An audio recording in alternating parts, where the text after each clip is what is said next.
obey court order and release Nnamdi Kanu. Hey, my people all set Kwanu. Oboko Obeli na House of Rep. Honorable Obi Aguocha from Umuahia Federal Constituency, Abia State. Ogwago the federal government and Chief of Defense Staff that they should obey court order and release Mazi Nnamdi Kanu. I wish now some of our leaders in the Southeast, I wish now our senators and our House of Rep members will also start to speak in this voice. I wish they will start to speak in this same voice now, because that's not 1 million. Watch on the video. Mr. Speaker, the People's House is represented by many political parties here. In this debate, we've had over 22 speakers, of which the majority of the speakers are APC and PDP and 3 NMPP. And yet the Labour Party is the second minority party in this House, and nobody from Labour Party has been asked to stand up.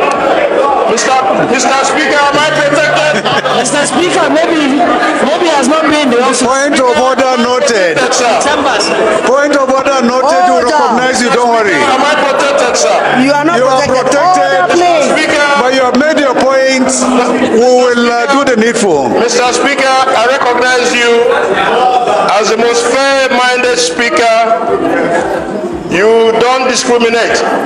But it will appear that this debate has been hijacked by a certain political party, denying all of us the opportunity to speak, Mr. Speaker, on an issue that cuts across all the 6 geopolitical zones. Mr. Speaker, I'm only begging and appealing to your fairness that we all know you, sir, that you call some NMPP and Labour to contribute to this debate, Mr. Speaker. Which party are you representing? I represent Labour Party, proudly. Is that how you pronounce it? LP 78, LP 79, LP 80. Thank you. Your point of order is noted. Distinguished colleagues, I wish to appreciate our service chiefs and the Inspector General of Police for their gallant service and sacrifice to Nigeria. Mr. Speaker, as regards present economic realities, can the CDS inform this People's House of Representatives if he has adequate and necessary platforms, assets, and manpower to undertake the operations that he is currently leading? Also being cognizant of human rights, especially in their various theaters. Then secondly, Mr. Speaker, I wish to align myself with my brother, another Labour Party brother, Honorable Ginger Onwusibe, where he stated about the utilization of political solutions to security. Mr. Speaker, considering the high rate of crime and criminality, banditry and assassination and kidnapping, especially in the Southeast, I wish to ask the CDS, would not the release of my constituent, Mazi Nnamdi Kanu, be a panacea to peace in the Southeast? Thank you, Mr. Speaker. Yeah, let me just ask you, what was the response of the Chief of Defense Staff to the questions you asked? Because you asked him whether or not releasing Nnamdi Kanu would not help to make the Southeast safer. Yeah, I did ask him that, and his response was that the matter was in court and that it would amount to be subsidies for him to engage in it, which is reasonably an answer. But I also believe that it is in the best interest of this government not to be held hostage as the previous government did in not showing concern as to the release of Nnamdi Kanu, what it would do, not just for the Southeast, but as well for Nigeria as well. Nigeria is facing multiple, multifaceted challenges most especially in security and insecurity. So the earlier we begin to take it serious, for us in the Southeast, like I've said, I'm also chairman ad hoc committee on security and insecurity in the Southeast with special emphasis on Isukwato and Umunnochi local government areas of Abia State, which is a huge flashpoint. Right now we have a lot of crime and criminality, just like I said in the video, whereby a lot of assassinations and banditry and kidnapping are ongoing. But I believe that as a panacea, that the government has to look favorably into obeying court orders.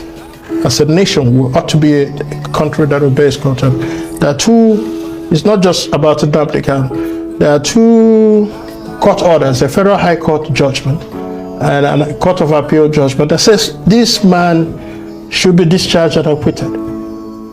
And the previous government were not satisfied by that.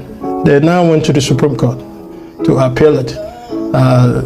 Of course, this was before the president, Bola Ahmed Tinubu, came into power. But what we are saying to the Mr. President, Bola Ahmed Tinubu, is not to be held hostage by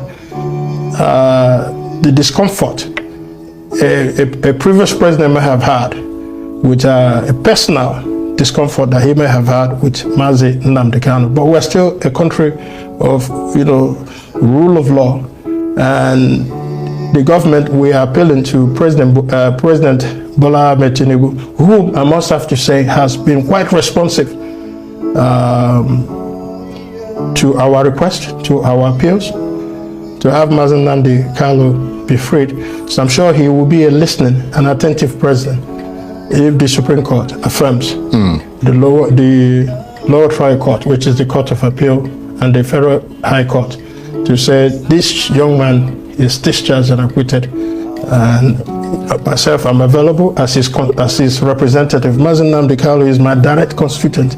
If nobody speaks for him in Nigeria, it is my responsibility to speak for him, to make myself available, to avail myself at any level of dialogue, and to also help to galvanize our people, our elected officers, our traditional institutions, as well as the Apex organization, Haneze, towards this cause, and to ensure, like I said, that we work with the government effectively to ensure that Mazi Nnamdi Kanu is released. Now, lastly, the reason we're also saying to release Mazi Nnamdi Kanu, there are high crimes and criminality going on. People are agitating, using his detention as the basis of their agitations. And they're using that basis to kill, to intimidate, to harass a whole lot of people in the Southeast. There are many communities in the Southeast that people have vacated. They are no longer there. People are afraid to go back. So with the release of Mazi Nnamdi Kanu, then we will pull the rug off their feet to now know those who are the actual criminals in the Southeast.